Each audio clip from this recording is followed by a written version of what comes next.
Rocket Pat here. Alright guys, another day in the jungle. Alright, we're going to talk about today the absolute worst air conditioning system I have ever had the misfortune of deciding that I was going to fix. This car belonged to one of my customers, and he was a referral from one of my friends. And old guy, it's got to the point where if you look at the car, he can't keep it off of things. And he gave it to my buddy. And when I found out that he had given it to my buddy, I told my buddy, okay, we'll bring it on over here and I'll park it outside my shop and we'll sell it, and I'll sell it for you and I'll take $500 cut right off the top. Well, I didn't know it was going to have all these old man dents in it. So that's kind of, truthfully, really lowered the value of this thing. Now this is an 06 Scion XB, and it has 80,000 miles on it. That's all, 80,000 miles. So you'd think that, okay, well this ought to be a good little car for somebody. But the problem lies in the fact that the air conditioning didn't work. Well, the one time I had worked on this thing, I think I had to jet a little Freon in it to get the AC working. And I believe that my buddy Chris had to do the same thing at one time. So we were thinking, okay, well, we'll probably just have to put a little Freon in it, make the AC work, and then we can get rid of it. Wrong. This thing has, although super simple to get the compressor off and on and all that, no big deal there, 4 bolts, super easy. This thing has the worst AC compressor that I have ever seen in my life. And this is not the only vehicle that has this system. This car has a 1.5 liter engine. And I guess turning the AC on and off with a magnetic clutch is too much for the engine to hold, or the customer can feel it. So somebody in their bright idea has decided that a magnetic clutch is no longer needed. This is my third AC compressor for this car. And this compressor is not cheap. This is almost, well, this is a remanufactured compressor and it was $400. So think about that. What it is, there's no magnetic clutch on this. If the engine's turning, the compressor components inside are turning. So even if the compressor runs out of Freon, the inside of the compressor is still turning. You have no way to stop the compressor from operating. What it wants to use is this magnetic solenoid to control compressor pressures. I guess it internally dumps it, blocks it, does something. I'm not 100% sure. It's kind of like a, I don't know what you call it.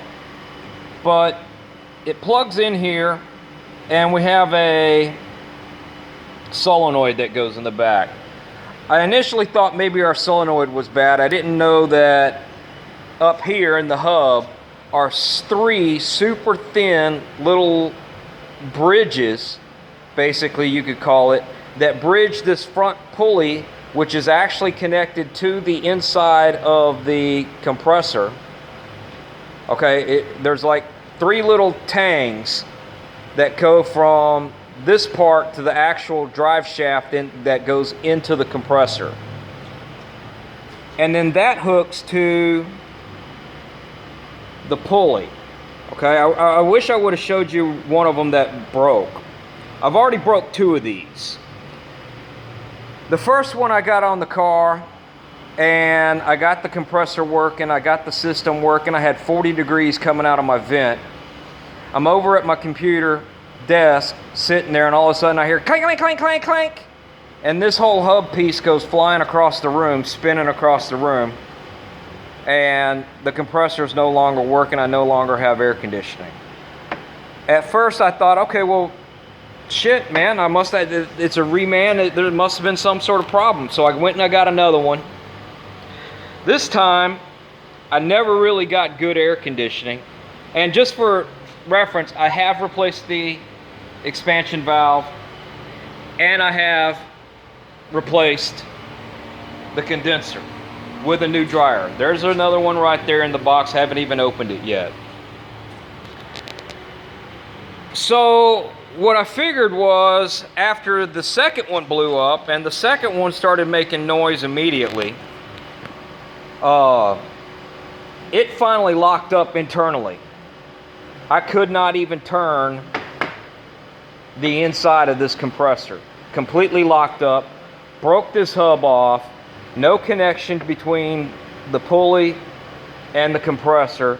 But when I put a socket on the inside to try to turn the compressor, it was completely locked up. So what I've deduced at this point, because something's got to give, right? The second one, I never really got good AC out of it. And I noticed with having my gauges hooked up that I'm not going to say super high on the low side, but I certainly wasn't where I should be, okay, to get cold AC. I was probably up around 50 to 55 PSI on my low side, and I should be down around 30.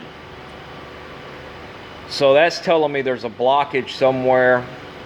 I also noticed that my high side was up around 250, and I shouldn't have been that high either. And then all of a sudden it started going up to about 300, and then it started shooting towards 350. So there's a blockage somewhere. Now, it shouldn't have been in this hose here.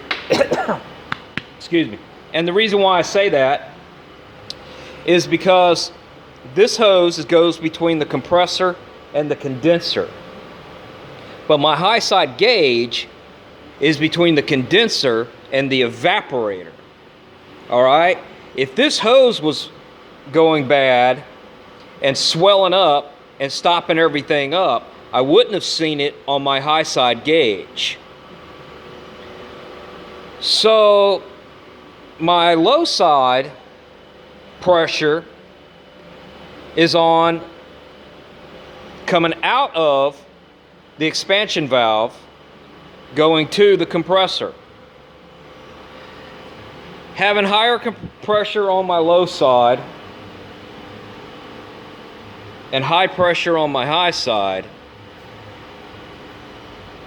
I noticed that, okay, so then I go and try to turn off the car. And before I can turn off the AC and turn off the car, that compressor locks up on me and breaks. You know, a normal system with a magnetic clutch, if you get high pressures in the system, the system turns the magnetic clutch off and it immediately turns off my compressor, saving the compressor. This system doesn't do it. If pressure's building, it can't save itself. I mean, absolutely the worst deal. So I called up Toyota on this, and they wanted $175 for this hose and $147 for the other one, or I might have it backwards, I don't know. All I know is going to be another $300 to $400 worth of hoses. So I just happen to know where someplace I can get hoses replaced on these things, and I took it down, and it cost me $51 to have these two pieces of rubber replaced on this thing. So now I'm going to put this car back together, and I can only cross my fingers and hope that I don't have another blown up compressor, because I'm not so sure they're going to be wanting to warranty this thing again for me. Because I'm already on my third compressor that I've gotten, and two of them I've warranted and only paid for one. So just a little warning out there, that if you come across a cheap car like this, it ain't so cheap, because even though it's got 80,000 miles on it, the value of this thing might be about $1,500 to $2,000 tops. Maybe $2,500 if it wasn't so beat up. But with a bad air conditioning, it's literally rendered this car to be a $500 car, because nobody wants to buy a car in the city of Houston without air conditioning in August. So keep that in mind. If you got a car that's got this horrible, would not recommend this system at all. Right up there with the alternators that got a rubber grommet in the pulley. I've had problems with those on Toyotas. Bad design, bad design, bad design, bad design. So wish me luck on this here, guys. And y'all keep rocking and rolling and rolling and rocking. And I'm going to see if this damn thing keeps grinding me down. Talk to y'all next time.